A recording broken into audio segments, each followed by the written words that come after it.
น้องเลยเนาะเปิดภาพมาก็เห็นกับพอช่างเพิ่นปั่นของแข็งอยู่แล้วกำลังโบกพี่น้องเนาะกำลังโบกฟ้าทั้งพี่ด้านในพี่ดึกดื่นแล้วก็ยังบ่ทันหยุดเราก็ได้ทักทายสบายดียามค่ำคืนพี่น้องยามค่ำยามมืดเด้อพี่น้องเด้อวอลีก็เดินทางเข้ามาเบิ่งงานอยู่เฮือนน้องบุญทวีก่อนเนาะบุญทวีสายฟ้าเฮานี่แหละอีกมื้อนึงพี่น้องเอ้ยก็ยังอยู่ในขั้นตอนโบกคือเก่าทางพ่อเพิ่นก็กำลังโบก เมื่อวานนี่บอลลี่มาเพิ่นโบกตัวนี้โบกตัวนี้กับโบกตัวนี้แต่มื้อนี้เห็นแล้วตัวนี้นะตัวนี้กับพี่ กับพี่แบบนี้น้องเอ้ยสบายดีลูกหล่ะสบายดีเป็นยังไงฮะสบายดีแล้วพอช่างเด้อสบายดีไปเบิ่งลูกฮะไปอีกแล้วป่ะโอ้ยังอยู่นี่ป่ะไปแล้วไอ้เจ้าน่ะเรียบร้อยแล้วฮะไปแล้วโอ้ยังอยู่บ่ท่านนั่นนอนนะบ่ประตูให้ไว้คือสแตลอัดตัวล็อกไว้ซะเป็นยังเฮ้ยนี่คันเบ็ดฮะจะล็อกได้บ่ดิโอ้มีคันเบ็ดอีกเอาแกงของต่อโซ่โอ้พี่ลึกสวัสดีเด้อเด้อเฮ็ดยังกินแรงน่ะมียังกินแล้วกินเพอใช่เพอนะไพ่ชื่อเพอมาให้ครับมูลนิธิเฉยๆซุปได้ไม่ซุปมันคือซุปอยากซุปแม่เลยแหละขัวเอาต้มเอาโอ้อยากกินข้าวเลยบ่ได้กินข้าวบ่มื้อนี้หรือว่าจังไดนะมันเพิ่นกินลงมีมันก็บ่มีกินเอาบ่อิ่มบ่อิ่มฟองเด้อยังบ่ได้กินอยู่เดียวกินบ่ได้มันจะบ่อิ่มกินต้มปลาเจ้าแล้วเด็ดๆได้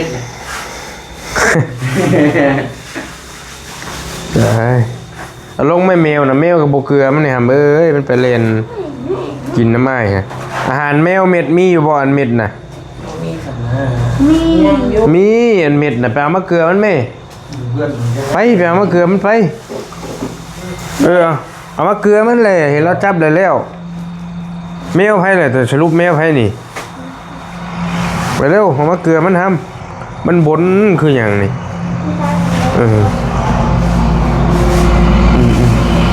แล้วเราบอกแก้วโอ้เดี๋ยวเราปิดก่อนมันตายเลยใช่บุฟเฟ่ใช่สวัสดีเด้อให้เรายืมให้เรายืมใช่ตัวนี้ก่อนพี่น้องเอ้ยเราบ่มีเลยมันสั่นมันสั่นแล้วโทรศัพท์ทำในอย่างสั่น2,000 ไป2,000 กว่าบาทตัวนี้เสียเจ้าอันนั้นสั่งมาให้แต่ว่าแบตมันบ่ได้ทนปานใดมันเอาก็จะพอถ่ายคลิปได้อยู่แต่เรื่องแบตนี่บ่ทนปานใดสบายอยู่ได้เนาะโดยจึงไว้ประมาณสักชั่วโมงนึงนี่ได้อยู่ชั่วโมงนึงชั่วโมงบ่ายบ่แล้วแต่นะชั่วโมง2 ชั่วโมงประมาณนั่นแหละค่าหนึ่งกล่องนี้แค่รถ10 ชั่วโมงให้หมูเป็นยังมากับบ่าวแก้วมานี่พี่น้องเอ้ย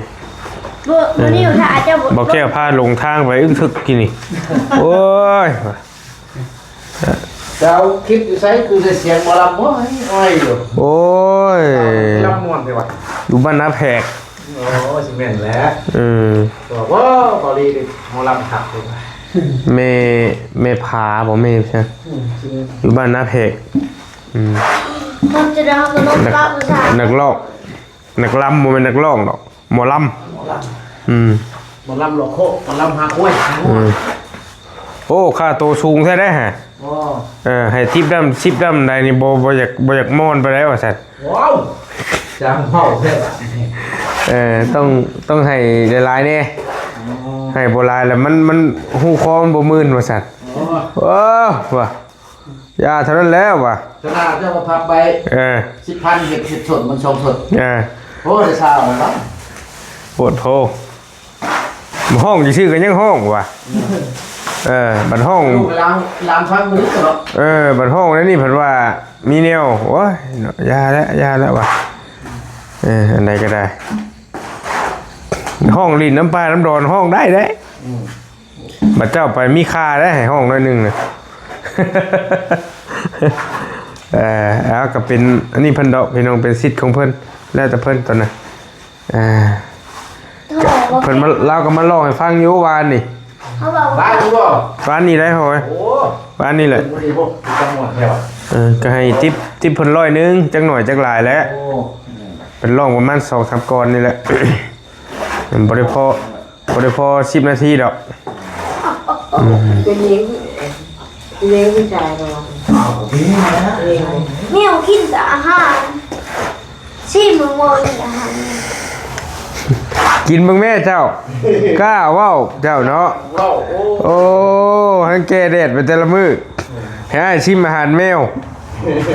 พิลึกแท้ใช่ว่าได้กิโลใหม่น่ะได้กิโลใหม่แล้วบ่ฮะ โดย ใช่ไปเบิ่งดูพิลึกแท้โบกขึ้นบ่แล้วได้กิโลเลย กันไว้ได้ ว้าสีมันคือคุณแท้ลูกล่ะ ชิมบนนิ้วเลือด หมักบ่คือกันเนาะมันก็อยากคุ้นๆหน่อยนึงอันนี้กะโลฝืดช้ำ นี่จะดีบอกเพิ่มบนนิ้วบอกนี่บอก เพิ่นมักสีนี่บ่ โดย ก็ชุดเลยแต่เพิ่นได้ซะตัวน่ะแต่ว่าใส่ห้องเจ้าแล้วว่ะ เลยใช่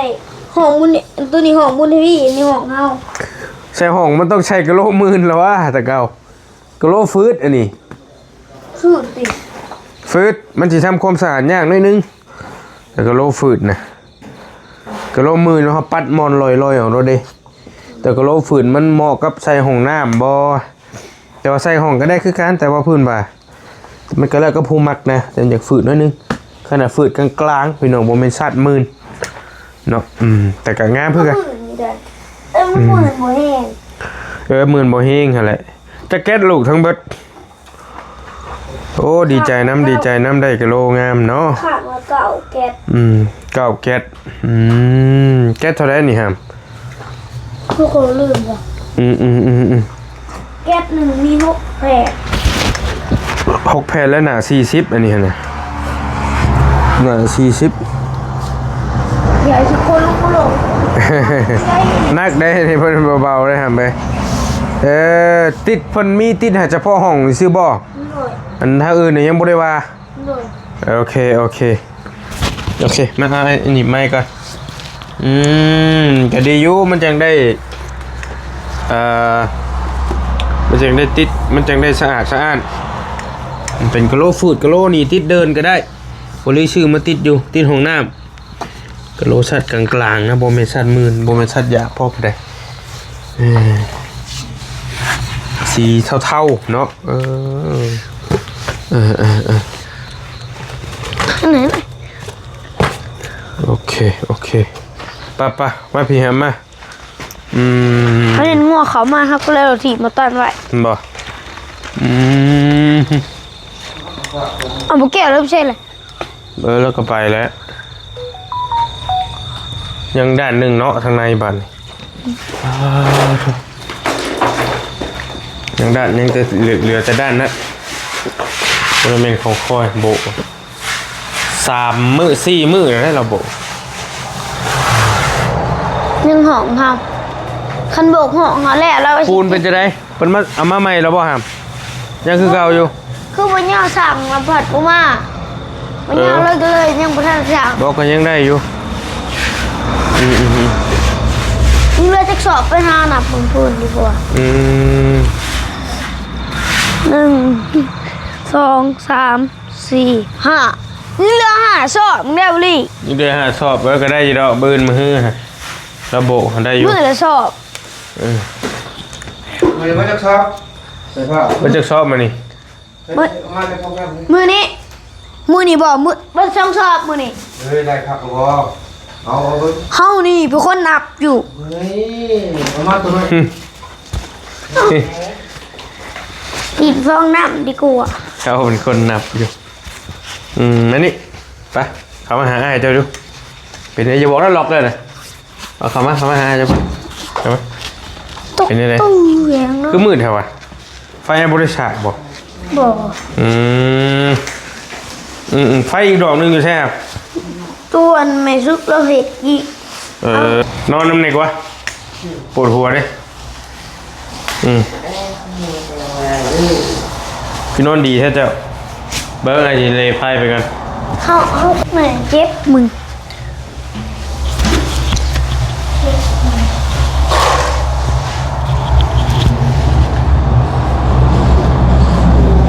จะไปต้องประตูได้ฮะไหม มันออกเลย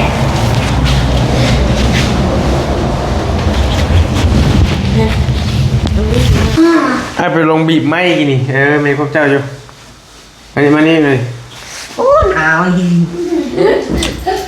พี่น้องนี่เดี๋ยวมันคือ จำออกนี่ มันจำหมดต่างหากบ่นี่แหละพี่น้องอันนี้สาเหตุที่น้องเพิ่นหัน หาเพชรขาดเว้ย จ้า เอาเว้ย พี่ออกพงเยี่ยมพี่เปิดน้องครับ เขาจะมาจอด เอาเมจออกมาไม่ออกแล้วเปิดออกมันไม่หยอกที่นี่มันเคยไปหยอกให้ใช่ป่าวบ่ ยังมาจองเบ็ดมึงเขา มันเอาลงนี่ป่ะนี่ ลิ้นลูกเลย เด่นนั่น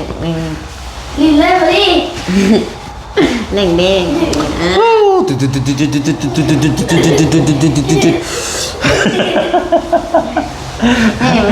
มันม่วนแท้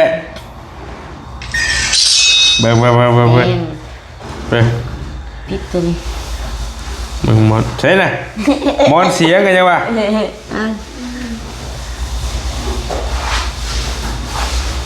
โอ้รหัสมันช่างคือหลายแท้ โอ้ยรหัสเฮาจำนี่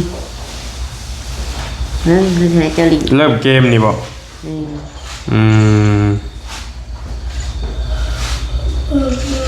พักขามาไปเลยลิ้นตัวนี้จะ เบิ่งนะ ไว้ จีชนะนี่ว่า ทำไว้ทางลิ้นใต้ มันเม็ดเวลาบ่เม็ดเวลาเจ้าบ่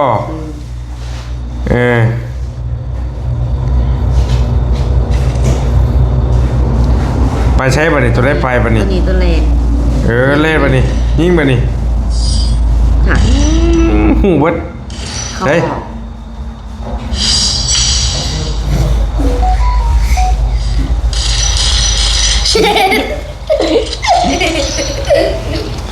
นี่แหละพี่น้องเอ้ยที่พี่น้องหลายคนของใจนี่พี่น้องบุญทวีเพิ่นบ่ค่อย จะลิ้นคือสนะอะไร เอ้า มันโดนมาดังฮกหาเกมเหรอ นี่สาเหตุนี่เลยตัวเดียวนี่เลย วันนี้พี่รู้เรื่องเลยยิง เพิ่นเล่นเกมยังครับ พี่พาย พี่พายโอ้ไพ่พาลินอันนี้ทำบีทำบอลนี่นะ พาย เอาออกก่อนเลยวะหมู มุงพาลิน เลย มันไม่ได้เสียเงินตี บอ แต่ว่ามันต้องใช้เน็ตลิน เลยเกมมันกับบริษัทเงินให้มันเสร็จตัวนี้ อย่าไปลงอันลินตัวมันมีเงินมีนั่นได้ปิดก่อน นี่โมบาย ก่อนไม่ก่อนไอ้นี่เฮ็ดชื่อกินนี่ไอ้เฮ้ยแท็กเด็กกินลินแล้วเป็นบ่นี่พวกนี้กินเป็นบ่ ตั้งอันนั้นไม่ได้มันโหลด ฮะ ตั้งอันนั้นได้คันตั้งอันนั้นได้เท่ากับลิ้น ดีแล้วบ่ต้องเล่นขลินพ่อเองอ้ายจะชิมาว่าน้ำไผ่เบิ่งชงนี่แต่ละคน พอไปแกงเบ็ดพอคอตุ้งใหญ่มันกัดเบ็ดเท่า อันนี้มันแข็งโพดบริมันก็เลยรุดนี่ อันนี้มันแข็งโพดนี่ อันนี้ตะกี้พี่ ตีมันคงมันแข็ง เท่าไหรนี่ 300,000 ป้าโอ้ยเห็นมันถือคอกันนะเฮ้ยคือได้เฮ็ดแท้นี่โอ้300,000 กีบ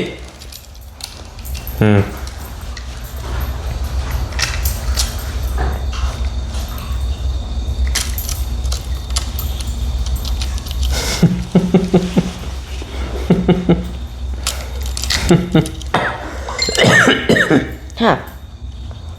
เอาอีกแล้วของ รู้สึกเหงาก ดเล่นสักวาวหนึงเลย คิดดาวิดนะแม่ สร้างเห็ดมาเนาะผู้เห็ดนี่แกได้จักโตแล้วปลานี่ ยังบ่ได้ บ่ได้จักโตครับ ไอ้ชุนโต มันกัดมันนี่ก็มาเอาได้ว้า โอ้ยอย่าเห็ดน้ำมันถือกล้องง่ายนะกันยังวะ เอาแล้ว ปลากัด ห่านเอาไว้ก่อน โยกเดินถึงพักเสียโยกเดินไปดู โอ้ยเนาะ เบ็ดจะแจกถิ่นอีดอก รุ่นบาลีตะกี้มีแต่เราไม่ไพ่แล้วเห็ดเบ็ดมีรอกแบบนี้นี่ท่านสมัยดีดอ ดึงนี่ตอนนั้นมันแข็งใช่ไหมแหละป้าดึงเท่ากับมันนั่งคันนิ่งให้มันดึงสำนีมันนิ้วเบาเอาใหญ่นะ คือเมื่อก็แกงกินเสือลงนิ้วเดียวก็อุ้งเข้า วันนี้โง่เราหลอกอันนั้นเวียนเลยแล้วมาพี่จะแบบนี่วันนี้บอกเราเสื่องอันนี้แรกเวียนมันบอกก็นี่เดี๋ยวเราเสื่องนี่เวียนเราบอกเต้บรีมเวทมัน มีจังหวะ ช่องหมักนิดหน่อยนึงก็อ๋อ อาย พอ เป็นจะได้ พุบหมักเวท หมักใหญ่เนาะจักมาอันนี้นะ ช่อง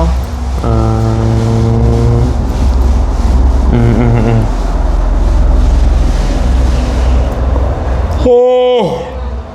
อยากจะมาบอกติ๊ก เกิดกัดนี่พอคอกัดนี่เรียบร้อยกัดปริมดึงมืออื่นตอนช่วยให้ยังจิบไปแกงบางทีเขาตื่นแต่เช้าเขาก็ไปแกง พอได้ไปไว้ก่อนบอยไว้ไปไว้ครับ ก็หูหอย ชิดใส่ผ้าในเมียงนี่ไปรออยู่หน้ามันจะกระบะคาบเบ็ดบัน คือแมวเนาะ พอดีห้องหลับใช่ไหมเดี๋ยวจะให้ยืม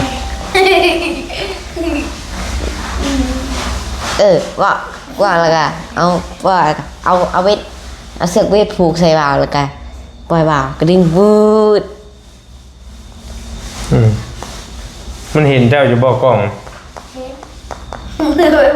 เอาไปเบิ่งเห็นตามผู้เดี จะ ยว ไปอวยมาหาพี่เจ้าหน่อยนึง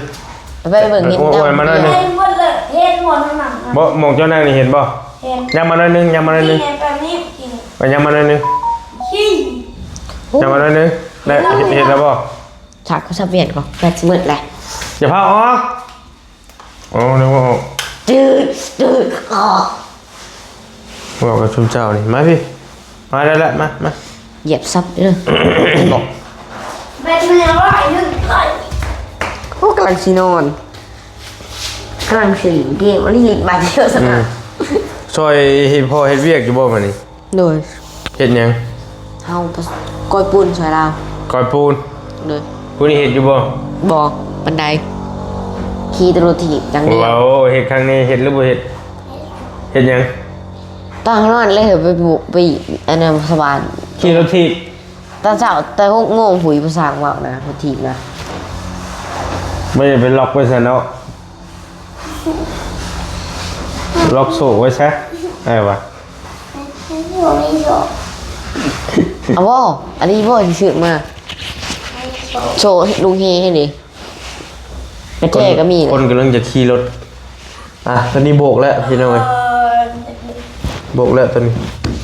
เรียบร้อยของ บ่แก้วเมื่อล่ะบ่ ว่าสิเมื่อนี่เลยเรามาทำไม เราขี่รถจักรเมื่อมืน จักได้เลย จะเสกรถจักรมา ปล่อยแค่นั้นอาหารมันทำคนเดียวแล้วนะ กดรถจักรว่าบ่ได้แต่ว่าแห้วมันก็รถจักรบอกกว่าโอ้ย ลิ้นแต่นี่บ่เจ้าตะเกานะ เลย ในอื่นกับบริลิตเกมอื่นกับบริลิตม่วนที่นี่ดิ เลย ว่ะไปลองลิ้นดูว่าม่วนจังไงเนาะ นอนเด็กไม่ได้ขอบตาดำเลย แต่กำตั้มจ้ะปื้มนั่นแหละ มีแรงไงนะ ซีแล้วก็มาปลาสามหดมันอ้วน สายเกม ยิงหัวเติ้งนิดเดียวก็ได้ยิงหัวกันมาหนึ่งกับอู้ยตาย ไหนนะพี่เจ้า เมื่อคืนอีไม่ชุกหนังเนาะเพิ่งว่าก็เพิ่งว่าไม่ชุกห้องให้ ว่าเขาปากดังเกิน ไม่ชุ่งให้ เลยว่าเขาปากดังปวด ว่า จะมือเวียดเอากันดังหลิงเกมไว้ไหนห้องดังไม่ชุกง่ายเลยแต่บอกกี่คอยนี่บอกเพิ่งดังหนึ่ง โย ว้า เราให้ได้ไร แล้วบอกว่าจะปากดัง ผมเป็นเราให้เราบอกคือ ก็รับไว้ฮะเขาอยากเราฮะก็เลยบอก โยอยู่คือการแล้วเสียงดังว่า ปากแล้ว โหมันเก็บเสียงไม่ได้เนาะ เอาเพดานมาตีไปหาเงินมาตีเพดานอย่างมันเก็บเสียง ก็เอาปากดังไปเสียงสับมันยังผ่านหมดเลยนะ พอแห้งมันจะอยู่2 คนนี่ว้าว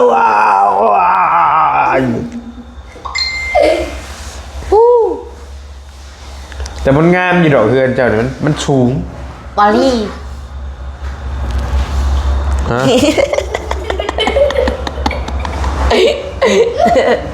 ไม่ยาก มัวออกซื่อ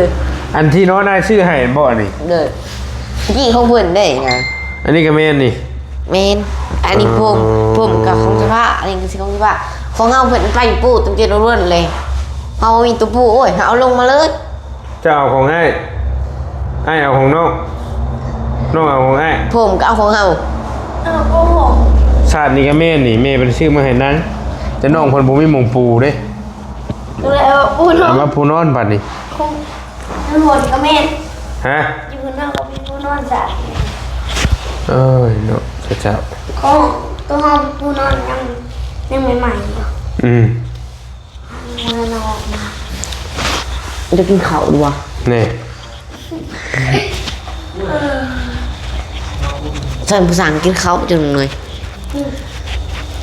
มีหยังกินข้าว บ่มี มีแต่เบอร์โทรเปียก ได้ครับ ญาติกันเลย ต้มมีแล้วมีหยังบ่มี หมดแล้ว มีกระเบิดเรียบร้อยชุมเจ้า ไอ้บี้อย่างยังไปซื้ออยู่ห้องพู ข้างอ้อย โอ้ยญาติเธอกันทั้งเลี้ยวแบบนี้ กูยอมตุกอีก ๆบ่มีไปชื่อมาฝากบ่ใช่ ฮะ บ่มีไปชื่อหยังมาฝากบ่ใช่ กิ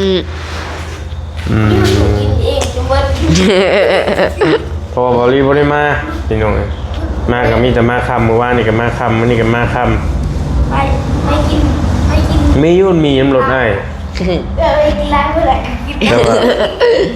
มีกระด้ำห่อนี่แหละไอ้กระเจกข้าเจ้าไปนี่ยังเหลืออยู่พอได้กินอยู่แล้ว ก็มีกับข้าวมีทองทุงกินนี่ เปิดประตูตกรถแตะทำรถ เหลือดงเดียววันนี้ มันตก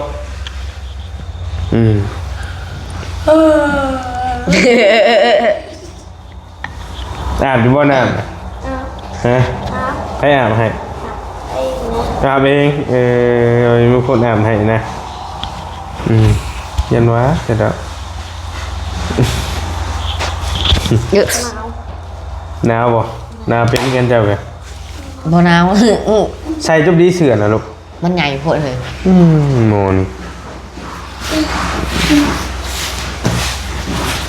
โอ้ยร้อนเลยวะ นอนไปแล้ว โอ้ยเว้นกันนอนยินเสียงสว่างสางมืดไอ้มืดดังขึ้นได้ขึ้นขนาดบ่ายโมงใช่ไหม ช่วงโมงเลยพอดีไอ้บีมานี่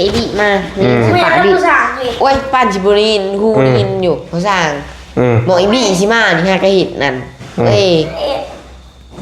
ต้นผู้สาว หมอไอ้บีสิมานี่ยังเห็นนั่นก็บ่ตามานั่น ผู้สาว บ่ตามาเด้อเว้ยผู้สั่ง เดี๋ยวโชว์แล้ว บ่ตามาบ่นี่ฮ่าเอ้ยมาคนเดียวแล้วกูเมนดิเด้ น้องมาจะเมียแล้วอุ้ยดิ มีอะไรจังเด้เว้ยนั่นนี่เราเว้า แล้วพอเป็นนะ นี่ตอนเหือปั่นสวรรค์นี่ลูกมากูมึนตากูหลินโทรศัพท์อุ้ยออกไปพอดีกูเนาะนอนอีกหนึ่งไอ้บี้มากระเป๋านิ้วนั่นกระเป๋าเหย้า ไอ้พี่แอมเบอร์ไอ้ พอดีไอ้บี้เสียงเบ็ดเวียนหันน่ะ อ่า เว้ยอย่าตัว แม่ว่าตัวไอ้หมูเลยเป็ดน่ะเฮาเป็นคนถือมา ไพ่บอกให้คือมา ถือมาก็อิงไว้พี่บอกให้เชื่อนิ้วแกงบีบแล้วนิ้วแกงบีบเท่านึง สองเทือ เก็บตกน้ำกี่ซี สองเทือเราแกงอยู่คอเธอหนึ่งแกงไปข้างหน้านั่น แล้วก็แกงไปข้างหน้าเก็บ ตอนเราซ้อนน่ะ สี่ ก้อยเอาไปสิมื้ออื่นจะเอาไปสิตอนเช้าก่อนมันกินปกตินั่นมันตอดบางอย่างบึ้ง ติกะโลใช่นี้บ่ครับของนี้ ของนี้ ติดของนั้น บอของนำปติติดกับของนี้กับของนั้น โอ้ย อ้าววิเหตุซอยหมู่ผู้ชายบางคนว่าห้องนั้นเราเขาบริโภคหรอวะ โอ้ย เราบริโภคทำแล้วดู โอ้โหโอ้โห ก็คือว่าบ่โบกกระยะบ่มาตะกี้ ว่าเอาโบกกระยานั่งกะว่าบอกชิชูอ้ามแต่ของตัวเอง บ่ปัจจุบันมาโบกมันเฮียงแต่ว่าบ่แม่นบ่ห้องน้ำจังก็เว้าอยู่ ลูกมันเฮียงเจ้าว่ะ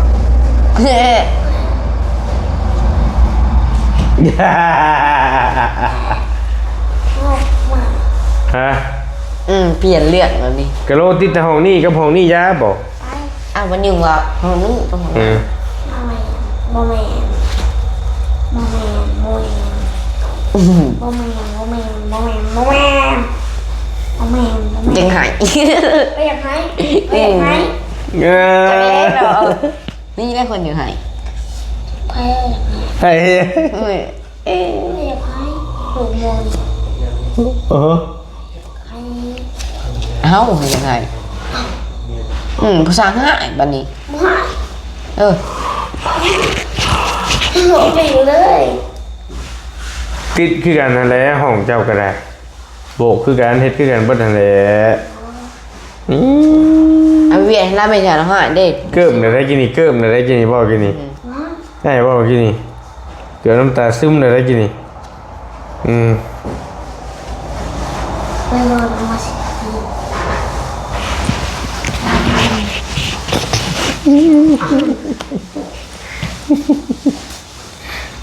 ตีมันนะไปไอ้ชอยออกไปเอาต่อยอยู่ไงมึงดูผมให้ไอ้ชอยหรอก